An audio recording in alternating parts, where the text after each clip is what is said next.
Aí foi. Então tá. Então, eu acho que a primeira coisa que é importante, né, quando a gente vai ler um texto, né, ainda mais um texto desse texto que é de 1953, é a gente poder contextualizar o texto, né, assim, contextualizar um pouco o cenário onde o texto surgiu. Se vocês forem ver no livrinho do Antônio Joaquim Severino, ele vai explicando um pouco isso, né? Ele vai ajudando no começo gera um esforço, mas depois a gente já acostuma a já seguir esse percurso. Então, assim, esse texto, né, na verdade, é uma extensão, né, do discurso que o Lacan ia proferir em Roma, né, nesse Congresso de Roma, de 1953. Eu acho que dá pra, ele é considerado, é um relatório do Congresso, mas ele é considerado vamos dizer assim, um escrito que inaugura, né, o programa de investigação de Lacan, inaugura o ensino de Lacan. No texto, tem uma palestra que ele dá, nesse mesmo ano, em 53, na Sociedade Francesa de Psicanálise, também esse outro dado importante que já já vou falar, que é o Simbólico, Imaginário e Real, que é um texto curtinho, que eu acho que vale a pena ler também, que ele vai falar que aquele livro não, que aquela fala, aquela conferência, é um preâmbulo para esse texto. Então, assim, é um prefácio, ele vai dizer, é uma introdução para esse texto. Então, eu sugiro a leitura.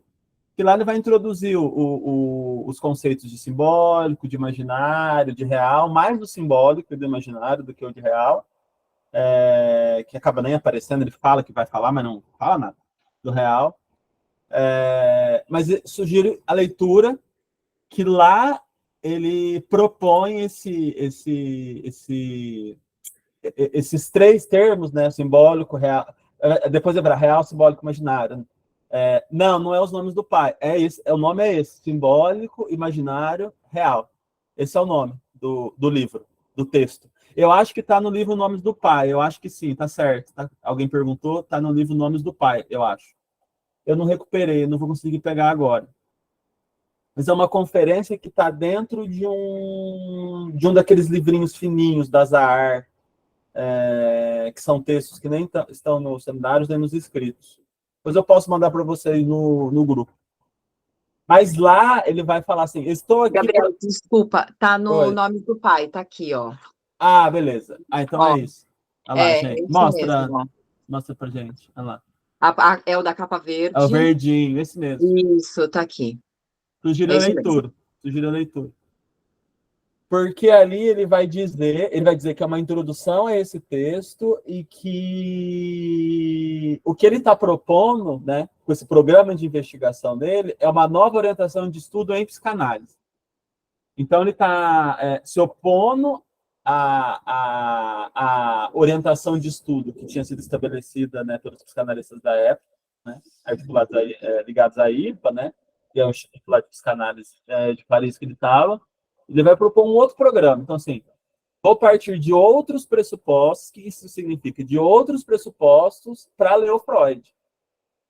Então, isso vai alterar o resultado da leitura dele. Então, tem uma dimensão metodológica aí, né? Ele vai assumir uma outra posição metodológica em relação à obra freudiana.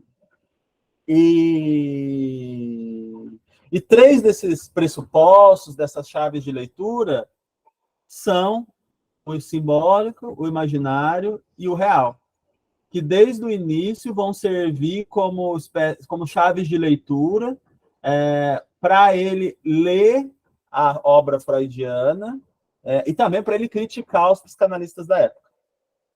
Então, isso vai aparecer aqui, né? O real, o simbólico, o imaginário. Mas é nesse primeiro texto que ele lança esses termos, né? E lá ele vai explicar um pouco o que é o simbólico, o que é o imaginário. O real ele vai demorar um tempo ainda, né? Essa elaboração dele do real vai demorar um tempo ainda para ser estabelecido como esse impossível, ou impossível de ser dito, como impossível. Mas já está lá. Então lá ele coloca como um prefácio. E essa conferência, então, ela é uma conferência que abre os trabalhos aí da Sociedade Francesa de Psicanálise, que foi uma sociedade fundada por psicanalistas, inclusive o Lacan, insatisfeitos com a formação que estava sendo oferecida dentro do Instituto de Psicanálise de Paris, que era a Sociedade, na verdade, Psicanalítica de Paris. Que é algo que, como quem lê o texto vai ver que é uma das leituras que a gente poderia retirar desse texto, né? Assim, um dos eixos, vamos dizer, da discussão dessa primeira parte do prefácio, é uma crítica à concepção de psicanálise, de formação do psicanalista, desculpe, de psicanálise também, mas de formação do psicanalista que era oferecida pela Sociedade Psicanalítica de Paris. Então, com essa insatisfação em relação a essa formação, que ele vai colocar aqui como... ele vai até comparar com uma escola de automobilística, né? Onde você ganha uma carteirinha para dirigir, muito pautada em regras, muito rígidas. Então, por conta dessa insatisfação, dessa crítica, esses psicanalistas saem para fundar essa Sociedade Francesa de Psicanálise. Então, estava no momento muito conflituoso ali, né? É um cenário muito conflituoso, onde essa sociedade surge e onde esse texto também nasce. Então, o Lacan ele é convidado para falar nesse congresso de Roma, mas como ele vai falar aqui no comecinho do texto, eles tentam impedi-lo, né? Eles fazem de tudo para impedi-lo, porque ele está propondo um programa de investigação orientado por princípios metodológicos, epistemológicos, diferentes dessa instituição francesa de psicanálise. Então, isso gerou um conflito. Então, eles estavam tentando impedi-lo de apresentar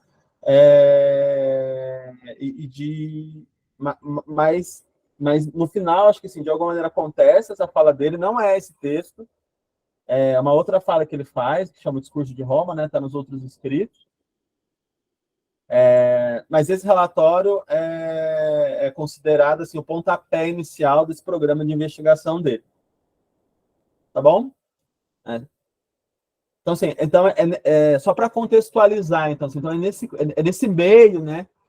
Nesse momento que surge, né? Esse texto. E é o pontapé inicial. Por isso, inclusive, que eu optei, né?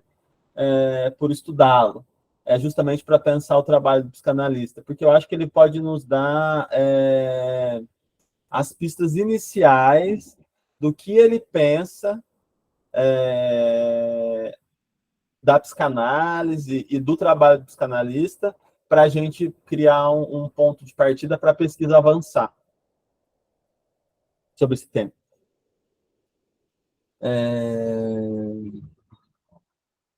Então é isso. Assim, então é nesse contexto que esse texto nasce. Então, o nome do texto é Função e Campo da Fala e da Linguagem em Psicanálise. Né? Antes da maioria entrar, eu estava falando aqui que eu estava conversando com o pessoal da Pola para tentar entender de onde ele tira esses conceitos de fala e de linguagem, de quem que ele tira. Né? Alguns acham que é do Saussure, eu também acho que é do Saussure, embora ele vai tratar da linguagem da fala do jeito dele aqui no texto, né? Assim, ele vai metabolizar isso de uma outra forma, mas me parece que é do Saussure, mas também eu vou pesquisar mais, mas desse texto aqui, desse livro aqui do Saussure, ó, curso de Linguística Geral. Quem tiver mais aí disposto na investigação, mas com tempo, né, quiser participar, vamos dizer, dessa investigação, de saber de onde ele tira, né, esse termo fala e linguagem, pode ver nesse livro, né, pegar nesse livro aqui, que tem uma parte que chama Objeto da Linguística, que o Saussure vai definir o que é língua, depois ele vai um pouco para frente diferenciar o que é língua, o que é fala, que aí vão aparecer esses termos, linguagem, língua e fala no Saussure. Pode falar, Pedro. Não, eu só queria lembrar também que dá para a gente pensar, né, essa leitura aí, como ele lê o Saussure já todo distorcido, já com outros pressupostos que seriam os cogevianos, né?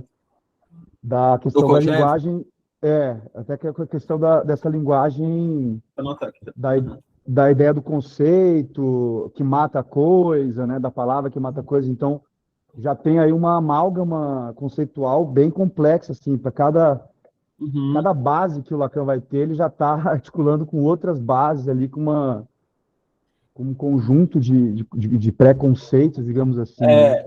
Então, mas esse seria uma parte do trabalho, né? Tentar, de alguma maneira, ir localizando, né? Quais são, vamos dizer assim, essas bases que ele vai recorrendo. Se eu não me engano, nesse texto mesmo, ele vai chegar aí nessa coisa, né, Do conceito. do Kojève ali, do Vai, Hegel, né? vai. Isso que você falou, que o conceito mata a coisa, o conceito gera coisa. Vai chegar.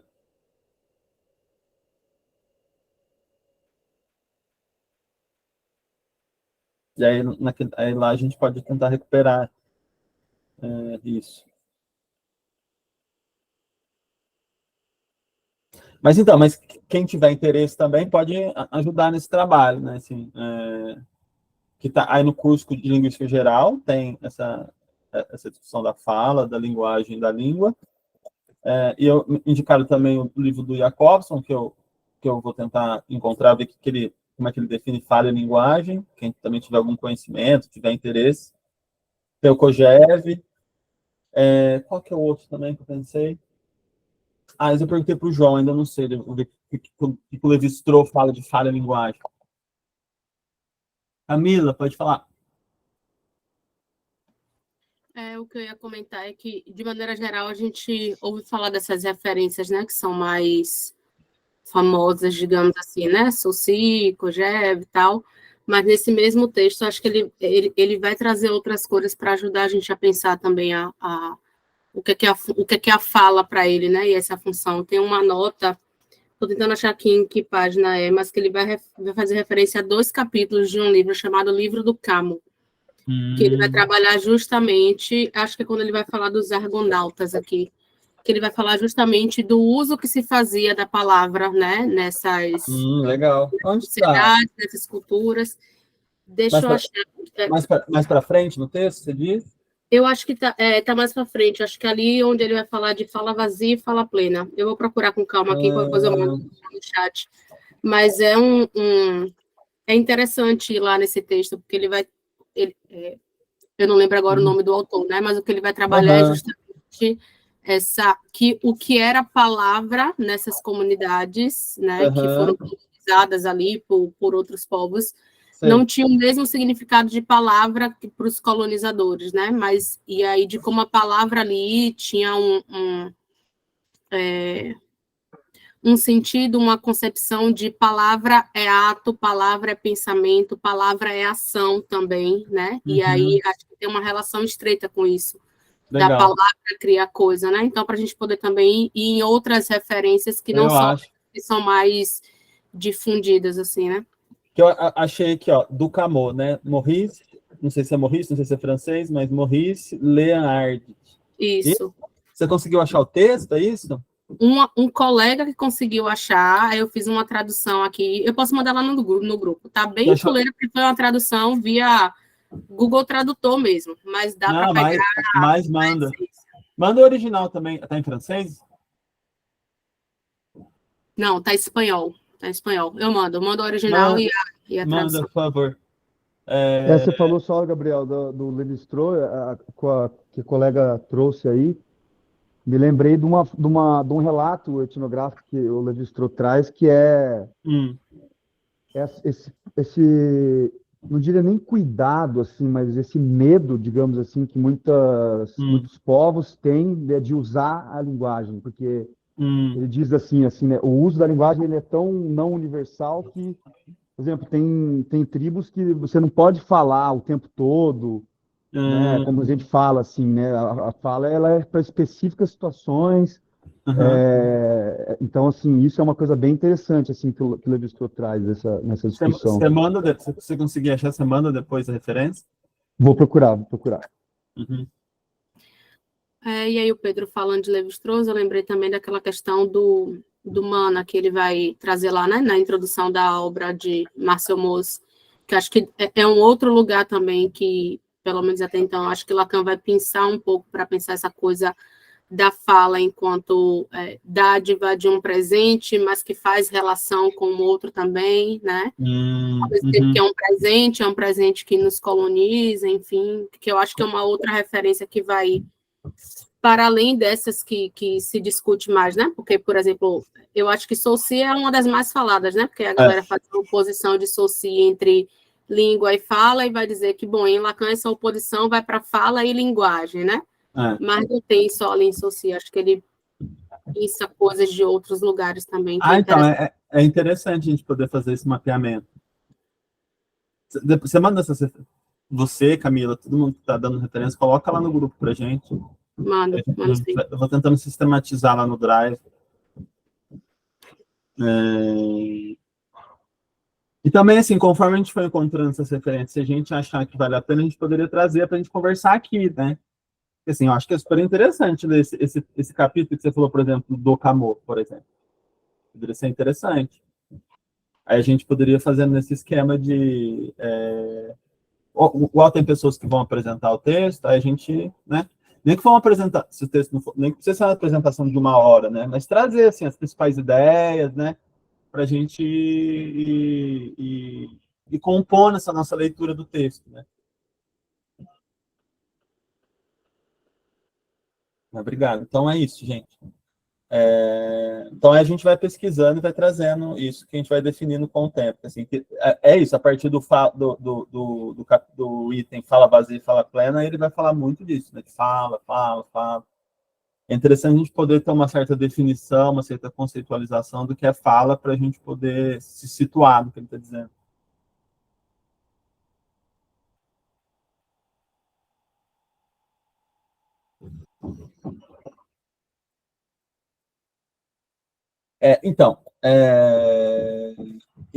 Esse é o primeiro ponto que eu pensei, né, que é poder fazer uma certa não uma certa conceitualização necessariamente, né, mas uma certa recuperação das bases epistemológicas, das bases de onde ele tira esse conceito de fala e linguagem. Que é claro que a gente não vai conseguir, a gente não vai encontrar uma definição única, né?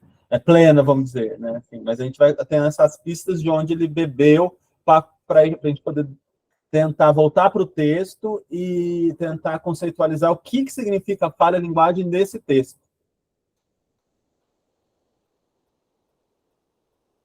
E aí uma outra coisa que me chamou a atenção, assim, já no começo, é essa epígrafe que ele coloca, né? Esse enxergo que ele coloca, né? Ele escreve.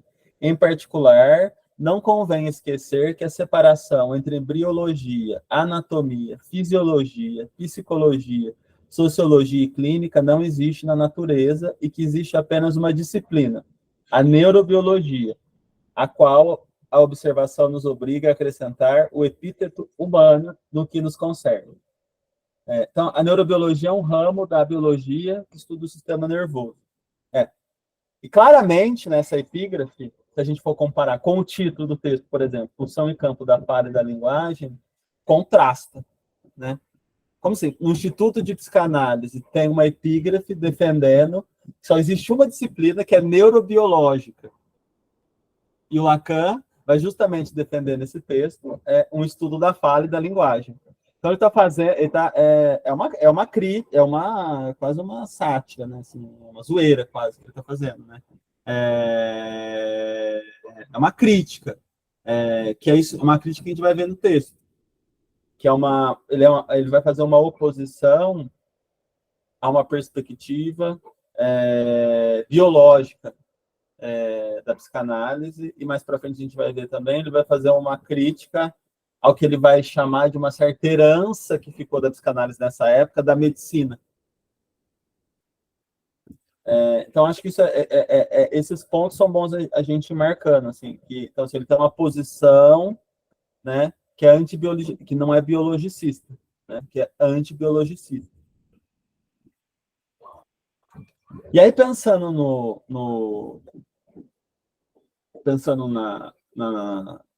nessa ideia de pensar com conceitos, eu fui lendo essa primeira parte, tentando destacar uns termos que aparecem que eu acho que tem tudo a ver com essa questão de pensar com conceitos e com o trabalho do psicanalista, que, no fundo, para mim, o que o Lacan está defendendo é a criação de uma nova, e é o que a gente vai ver ele construindo ao longo da obra, né? É uma nova concepção de psicanálise, né? É um novo sistema conceitual psicanalítico.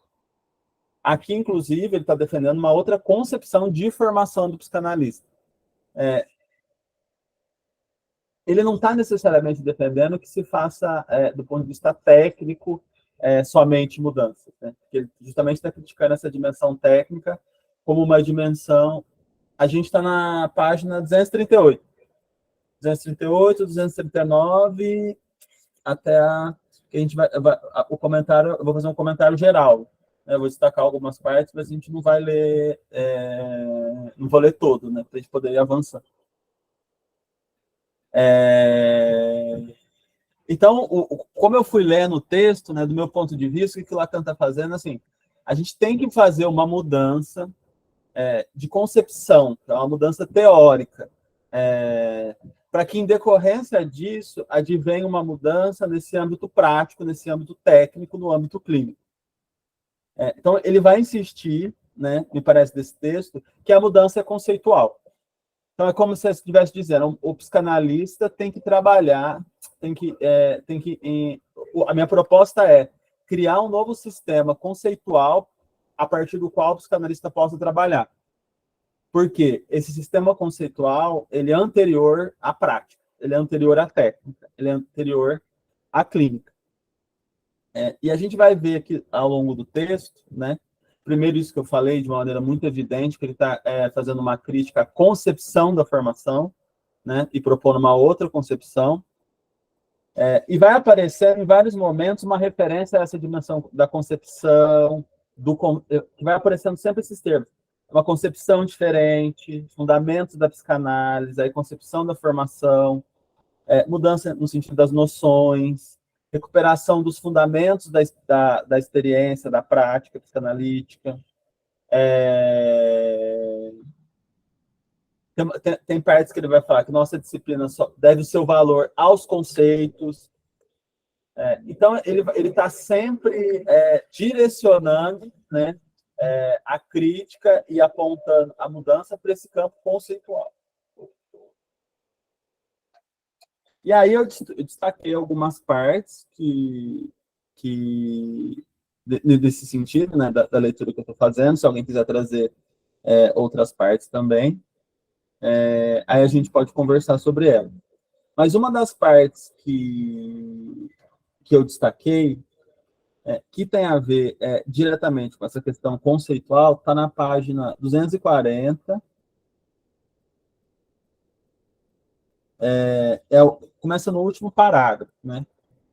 Que ele vai falar assim, numa disciplina, né, que é a psicanalítica, que só deve seu valor aos conceitos teóricos que Freud forjou no progresso de sua experiência, mas os quais, por serem ainda mal criticados e por conservarem a ambiguidade da língua vulgar, beneficiam-se dessas ressonâncias, não sem incorrerem mal entendidos, parecer-nos-ia prematuro romper a tradição em sua terminologia.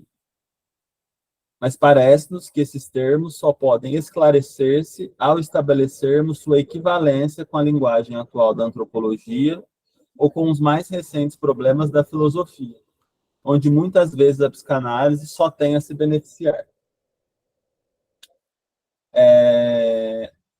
Então, assim, eu acho que aqui, né, eu acho que reforça essa ideia de que a psicanálise para o Lacan, ela é aquilo que se pode definir pelos conceitos. Eu acho que pode parecer algo óbvio, né, assim, à primeira vista, mas eu fico pensando que não é algo tão óbvio a gente pensar que a psicanálise é aquilo que a gente pode definir a partir dos seus conceitos. E mais, que, assim, que a clínica é uma extensão disso. Ou seja, se mudam-se os conceitos, muda-se a clínica ou a prática que a gente vai executar. E aí são questões, né, que eu vou pensando. Eu acho que não é simples, porque a gente pode pensar, por exemplo, né, em vários conceitos. Né? O que é o inconsciente? A gente pode pensar a partir desse texto mesmo. O inconsciente ele está estruturado como uma linguagem, ele é transindividual, ele vai dando vários exemplos. Né? Às vezes ele fala que o inconsciente é a história, que ele pode ser recuperado da fala, da história, da tradição, das lendas, em dimensão particular do analisante. Mas por mais que a gente possa fazer esse tipo de definição, isso é uma questão para mim, assim, como que esses conceitos são por nós transformados, né, na clínica como operadores de leitura ou de escuta da fala do paciente. Como que a gente pensa, aí acho que vem essa questão do pensar com conceitos, assim, como que a gente pensa, a partir desses conceitos que a gente tem na psicanálise, o que a gente escuta, e a partir disso intervém. Isso é uma pergunta que eu pretendo ir avançando, né, para a gente poder tentar ir respondendo essa questão. Mas eu não acho que é uma questão simples de ser respondida, assim, como que a gente opera com os conceitos. Não sei também se tem uma resposta única, né, se cada um opera de uma maneira, como se trabalha com isso, né, na clínica de uma forma mais particular. Mas essa parte me remete a essa ideia, assim, de que o valor científico da psicanálise está nos conceitos, só que, ao mesmo tempo, por extensão, assim, o valor clínico também está nesses conceitos.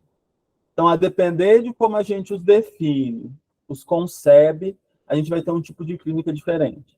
Esse é um ponto.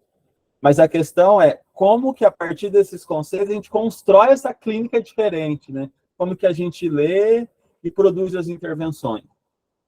Que eu não acho que é um passo tão simples, que eu acho que é possível a gente ter com clareza, ou mais ou menos com clareza, os conceitos e ainda assim operar fora dos conceitos, ou fora da lógica desses conceitos.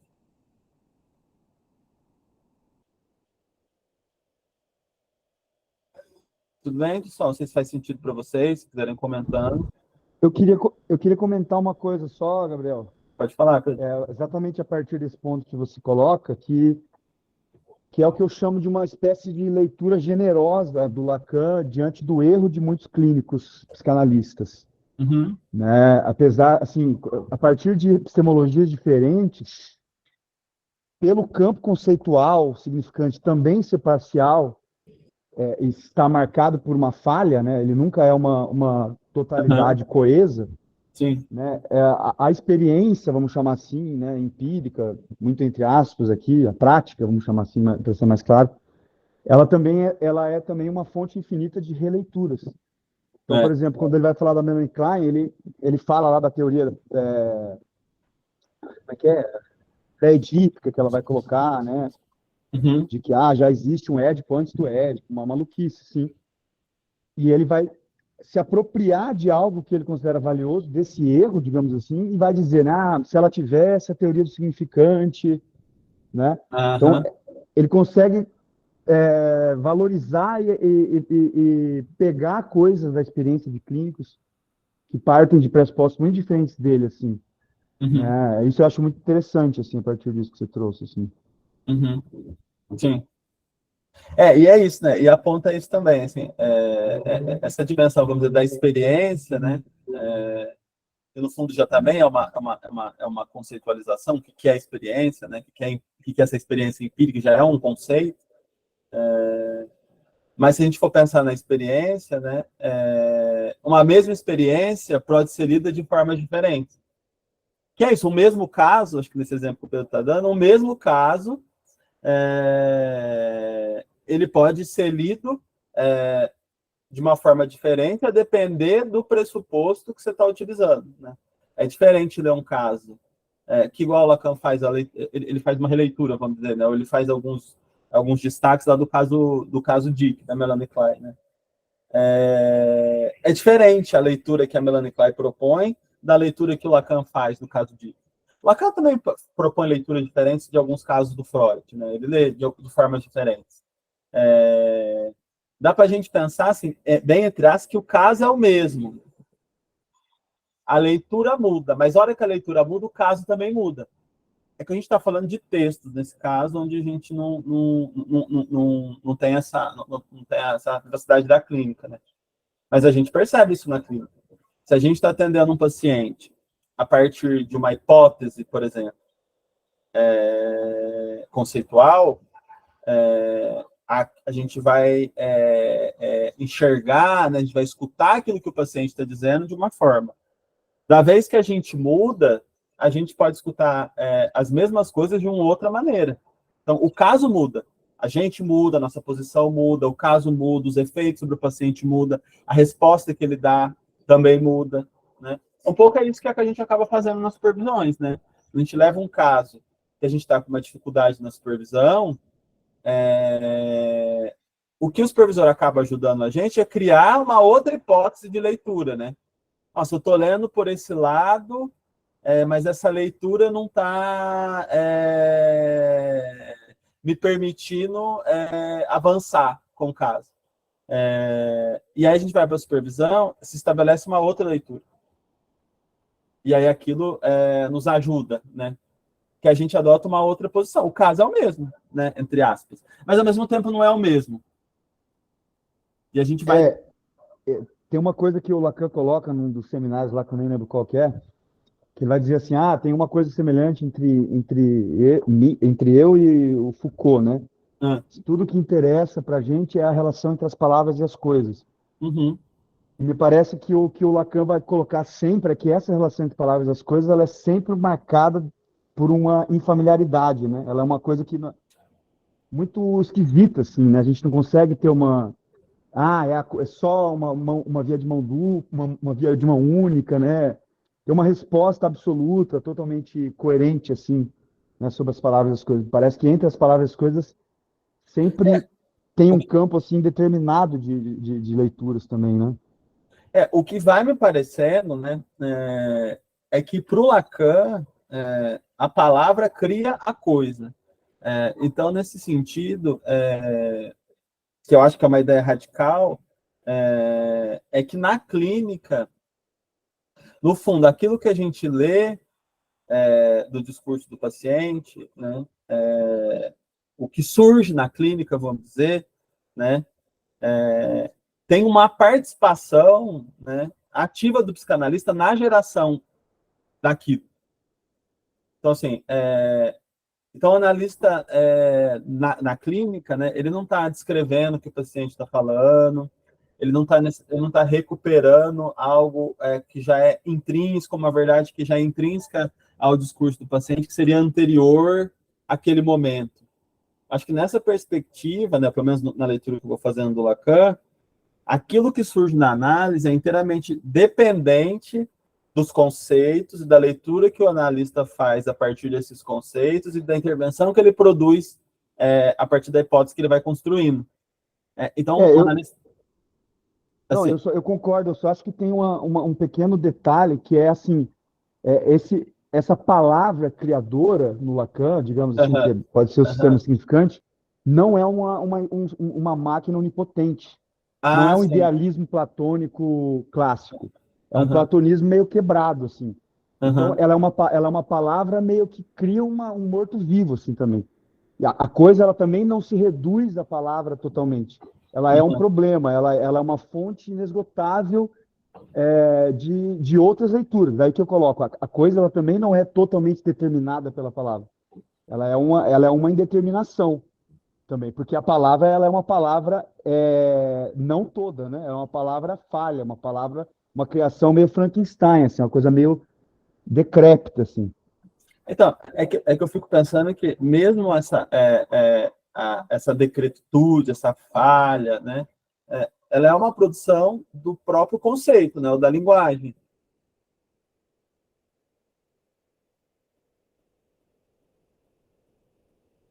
Porque o que eu fico pensando é se quando a gente coloca né, como uma indeterminação a indeterminação da coisa como uma produção da própria linguagem, para mim é uma coisa. Agora, eu fico com receio de pensar numa indeterminação da coisa como se a coisa existisse, pelo menos nessa perspectiva que a gente está trabalhando da psicanálise, né, para articular com a clínica, de que a coisa existe para além da palavra.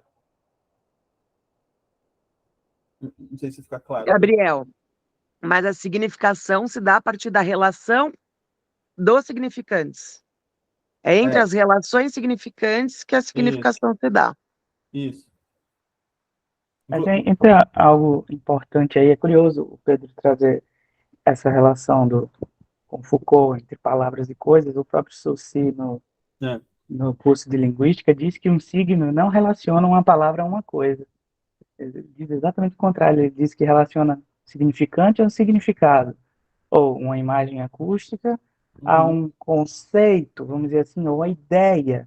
E aí, talvez o ponto que o Pedro traz também, por outro lado, da indeterminação, ajude a pensar, porque até o começo nós estávamos dizendo que a palavra mata a coisa, e agora nós estamos dizendo que ela cria. Como assim? Ela cria ou ela mata? Só que isso não se resolve, né? Não se resolve dizendo que ela cria ou que ela mata. Se resolve, talvez, no tensionamento de matar uma coisa, criar outra coisa. Talvez mate a coisa, filosoficamente, aquela coisa em si, que existiria fora da linguagem. Isso. Pode até haver alguma coisa fora da linguagem, para a gente não dizer que é tudo dentro. Mas esse fora não é sem a linguagem, né? Esse fora enquanto... Nem que seja um impasse, né? O fora enquanto impasse. O impasse, o real, enquanto impasse. É dentro da linguagem, também não, é uma falsa questão, né? Eu acho que a relação que eu quis colocar é justamente que não resolve, é um problema. Sim, sim. Não há resolução. Entre palavra e coisa não há resolução. Né? O simbólico ele não é uma máquina onipotente, é isso que eu estou querendo trazer a provocação. Não há resolução, há problema. Há conflito, há reorganizações, crises. Né? Pela própria noção de que a esse outro também, esse grande outro também comporta falta em sua estrutura, né? E essa ânsia é aquilo que não permite pensar que o simbólico pode ser havido de uma espécie de completude nessa lógica, né? Que articula simbólico, real e imaginário. Que na conferência de 53, ele está dizendo que são os registros essenciais da realidade. Ele é muito irônico quando ele constrói coisas assim, né? Os registros essenciais da realidade, vem a essência aí, são o real, o simbólico, o imaginário e o real. Né? Só que aí, na releitura que a gente pode fazer, não importa se a leitura dele a essa altura, né? Mas a releitura que a gente pode fazer é que essa teoria cria uma realidade, né? Que diz que a realidade é simbólica, real e imaginária.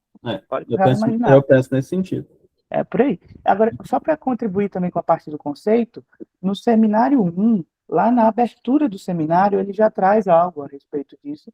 E olha que essa abertura é de novembro, eu acho, de 53, 2 meses depois bem próximo do Função em Campo, né?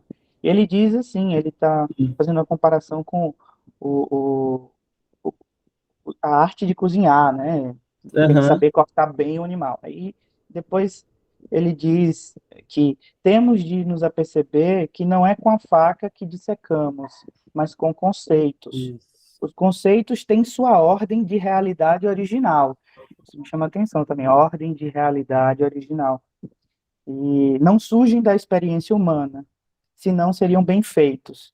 E aí vai dizendo coisas muito interessantes. As primeiras denominações surgem das próprias palavras, toda ciência permanece, pois, muito tempo nas trevas, entravadas na linguagem, e depois vai ter que lidar com alguma coisa, sei lá, uma espécie de depuração dessa linguagem comum, que é, no limite, impossível. E, enfim, se fosse possível, haveria o matema enquanto transmissão integral e completude, etc. Mas é uma discussão muito profunda aí. É só para contribuir com a parte de conceito. E como a gente está lidando a todo tempo com paradoxo. Paradoxos, né? Vamos dizer assim. Uhum.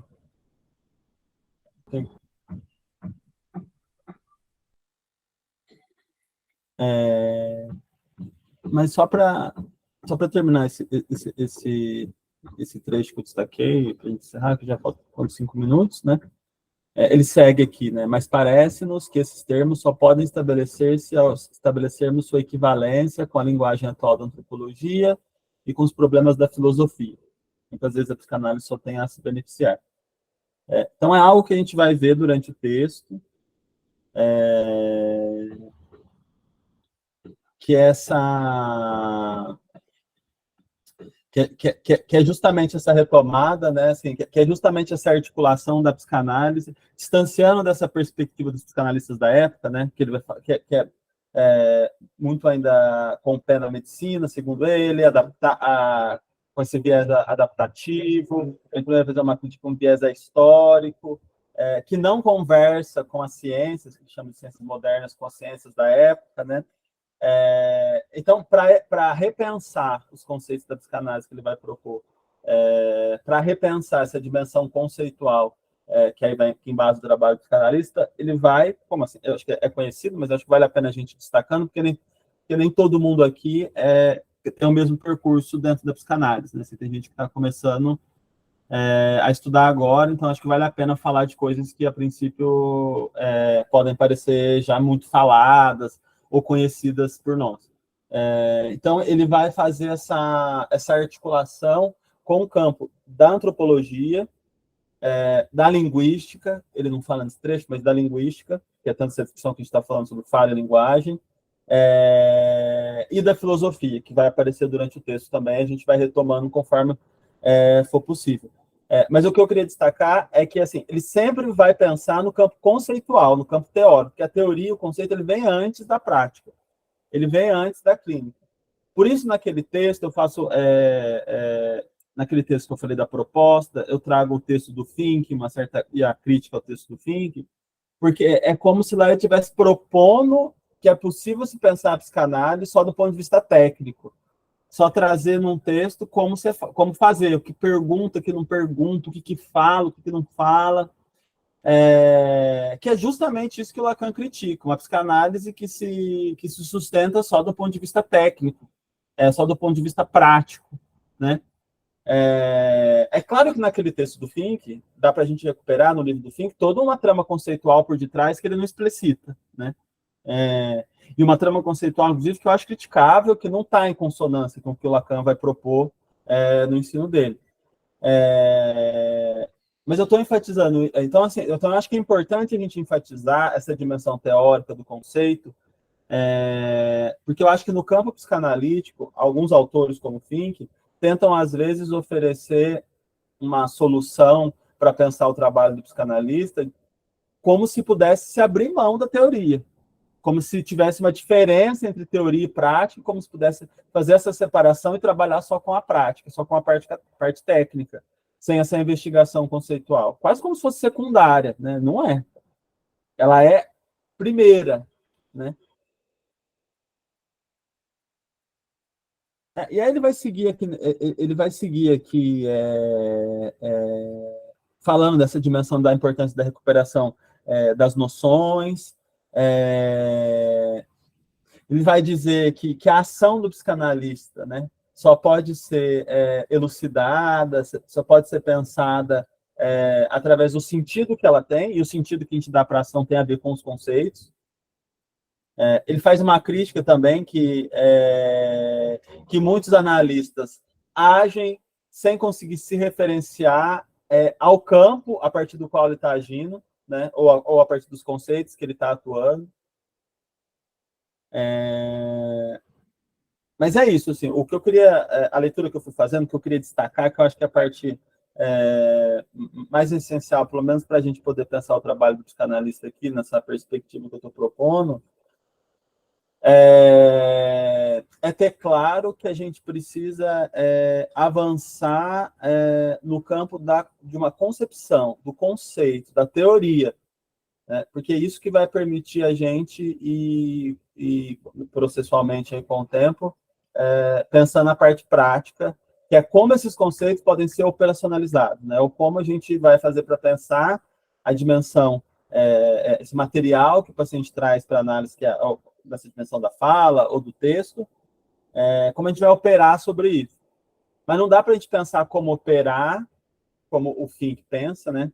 Sem estar muito claro essa dimensão conceitual. E não precisa estar claro no sentido de saber toda a teoria do Lacan, né? Também não é isso.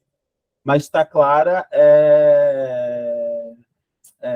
como que a gente concebe o que é clínica, como a gente concebe o que é inconsciente, o que a gente concebe o que é uma intervenção, o que a gente concebe o que é fala, para aí a gente conseguir pensar as intervenções ou essa parte mais prática do trabalho.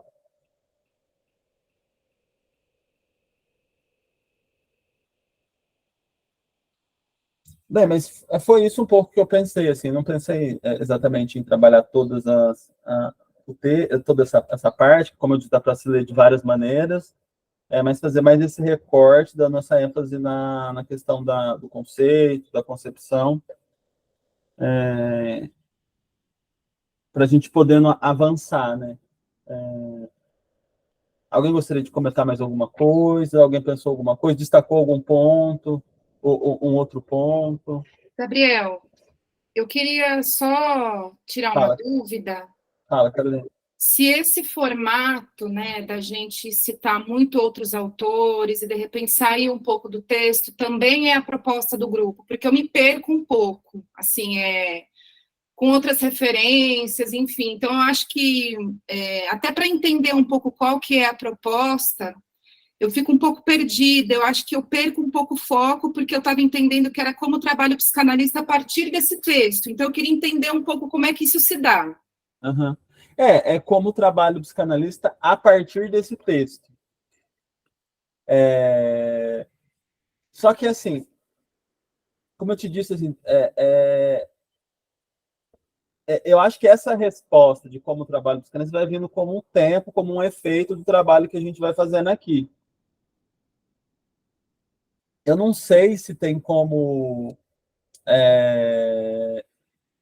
ir respondendo isso sem a gente se referenciar a outros autores, porque o Lacan ele não vai definir os conceitos claramente.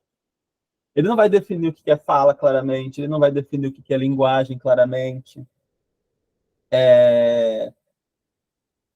Então, eu não sei se essa não referência, né, deixar de referenciar, se seria possível. Eu entendo que fica, vai, volta, né, assim... Até porque, o que você falou, as pessoas têm percursos diferentes, né? Não sei se ficar dando muitas inferências, isso ajuda a gente a pensar. Não sei, mas aí pode ser uma questão minha.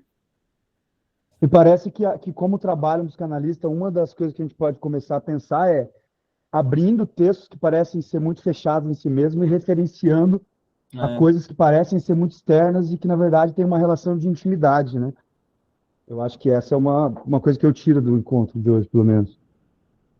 Então, assim, depende muito do método que a gente utiliza. Eu também penso assim, porque assim, é um tipo de texto que a leitura dele sozinha, assim, ele por ele, a gente não consegue avançar.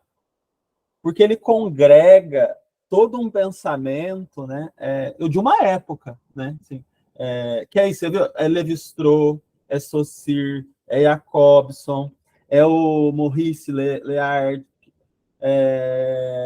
e são outras pessoas que a gente vai descobrindo aqui no caminho, que ele vai citar. Aí tem o Kojève, aí tem o Hegel,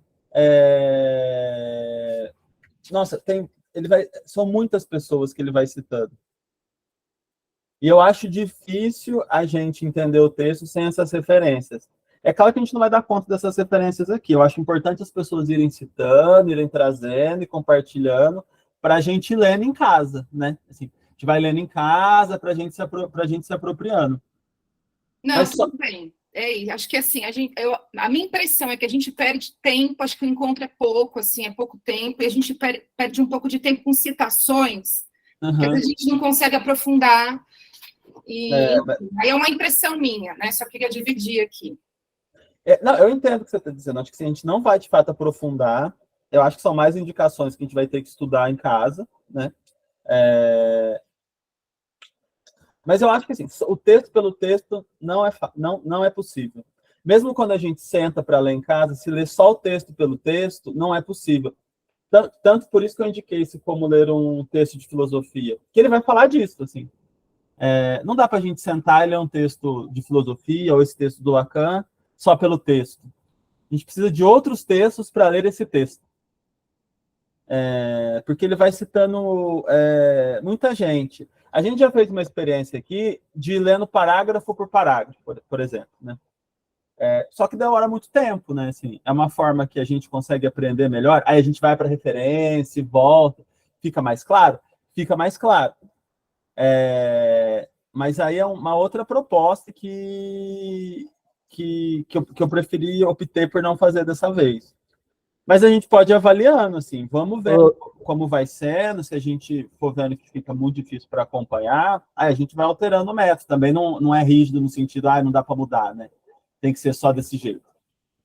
Gabriel, eu só achei que tem talvez um espelhamento também que dá para pensar na própria clínica, assim, dessa coisa dessa esterilização, que é um processo confuso, assim, né? Não é que não seja.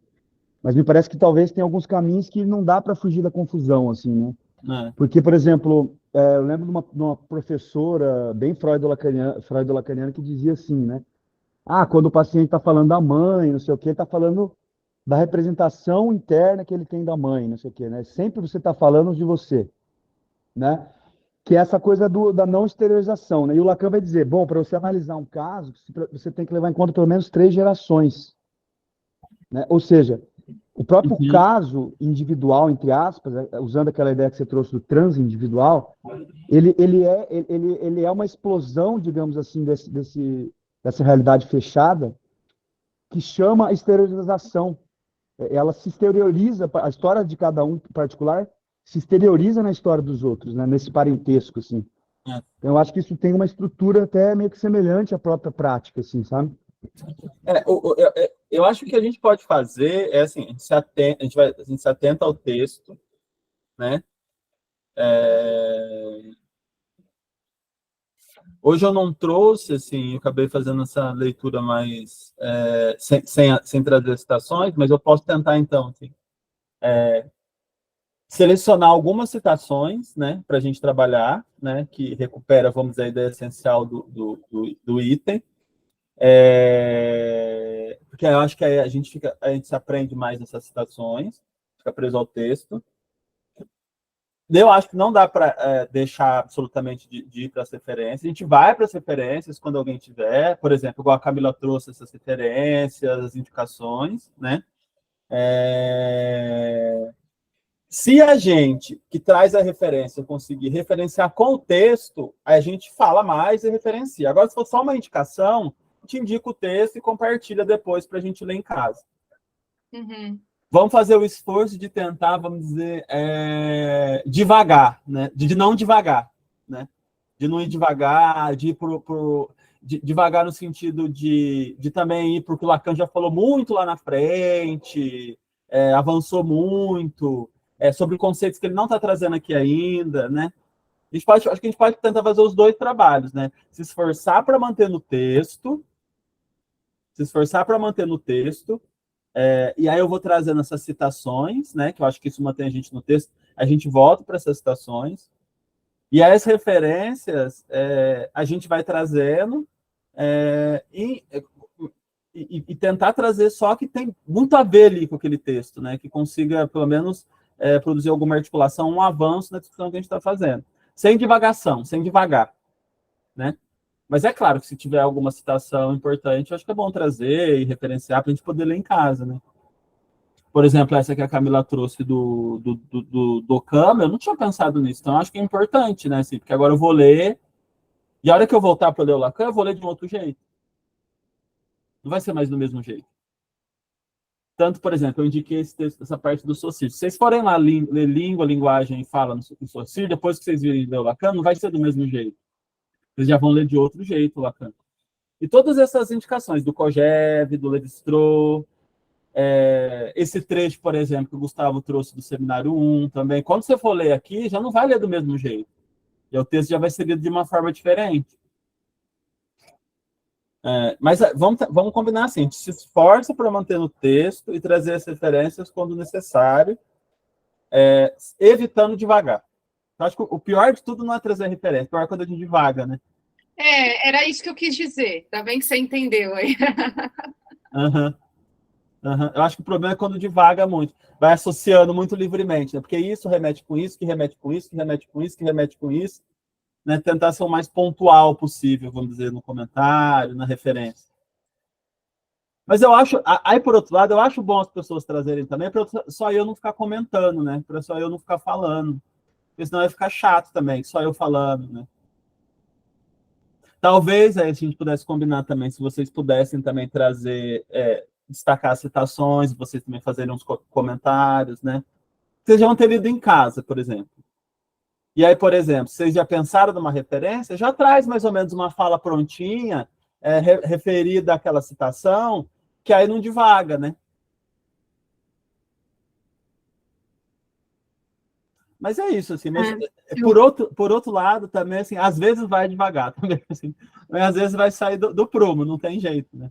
Faz parte do trabalho. Fala, Camila. Eu ia dizer que eu gosto dessa ideia da gente tentar amarrar as citações e as referências a algo que Lacan está trazendo ali no texto. Acho que pode ser uma forma da gente não devagar tanto.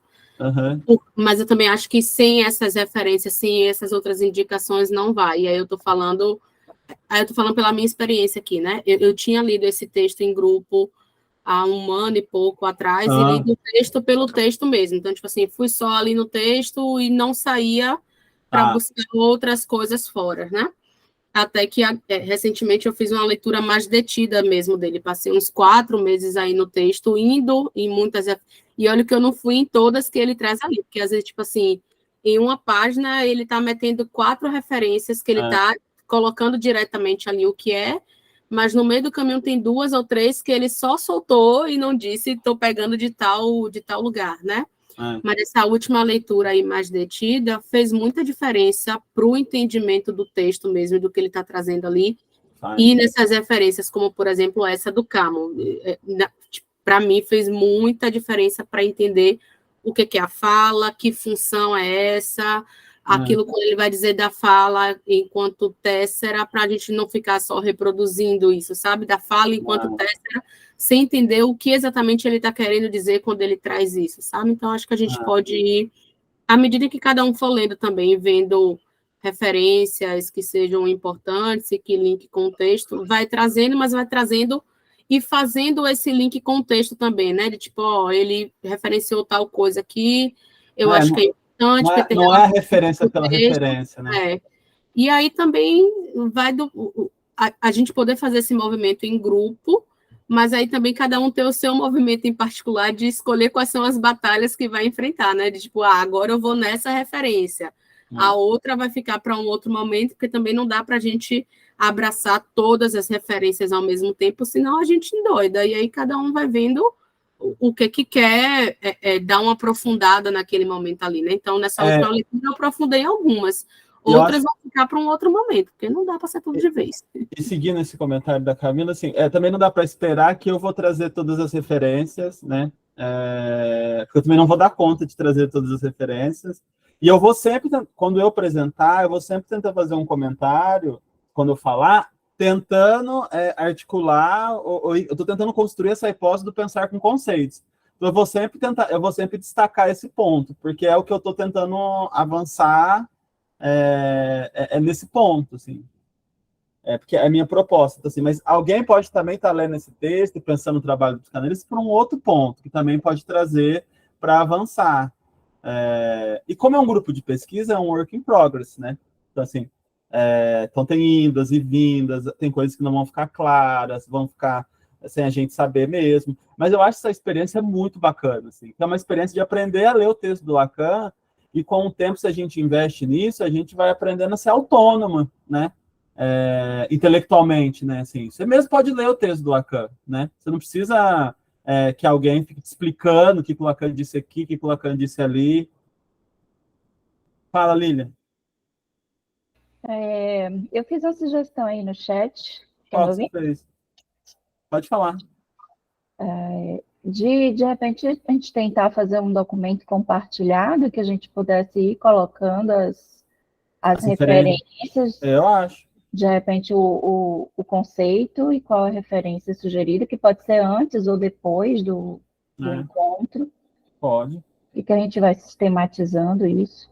Porque realmente, às vezes, tem coisas que a gente não sabe nem de onde, que tem uma noção de que deve estar vindo de algum lugar, mas não sabe que lugar é esse. Ajuda mesmo. Sim. Eu posso fazer lá no Google Drive um documento do Word, não sei se o Word é melhor, sim, né? Um documento do Word que todo mundo possa editar. A gente coloca. Então eu não sei qual que vocês acham melhor, Excel ou Word, que aí dá para ir colocando lá, né? As referências. O Excel é bom que faz aquela tabela assim de conceito, referência. Tudo também. Eu vou tentar fazer. Ou você não quer fazer, Lina? Você sabe mexer no Excel? Sei, sabe. Eu faço o arquivo lá, te autorizo todo mundo para poder editar, e aí você... Beleza, pode ser. Tá? Não, eu posso fazer. Não sei se eu tenho acesso a fazer. Tem que ver se você pode criar arquivo, mas se não puder, depois eu autorizo. Tá bom, beleza. Que a gente vai colocando as referências lá. Porque é isso, sem referências, esses textos a gente não consegue acessar, né?